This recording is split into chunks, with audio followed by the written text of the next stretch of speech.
in the figure shown, is L1 parallel to L2? So we have to find out whether these two lines are parallel. The two lines are parallel when the corresponding angles are equal. That means we know that R is equal to S, these are vertically opposite angles. We also know that U is equal to T because these are vertically opposite angles. If S becomes equal to this angle, then the two lines will be parallel. Or alternatively, if S plus T is equal to 180 degrees, because sum of these two interior angles will be 180 degrees if these two lines are parallel. So if S plus T equal to 180 degrees, we can once again say that the two lines are parallel. So in a way, we can say that question is asking, is S plus T equal to 180 degrees? And we need to answer this question in the form of either yes or no. The first statement says that R is equal to S, but we already know that these are two vertically opposite angles and they are always equal. So obviously the first statement is not sufficient.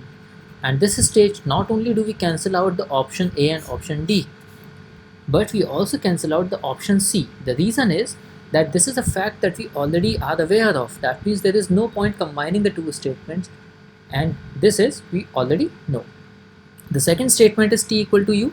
Once again, they are vertically opposite angles. We already know about this thing, so the information is negligible in the second statement that we are already supposed to know. So the second statement as well is not sufficient, and hence the answer to the question is option E, because statements together are not sufficient. They are giving us the information that we should be aware of. I hope you enjoyed the explanation. Thank you so much.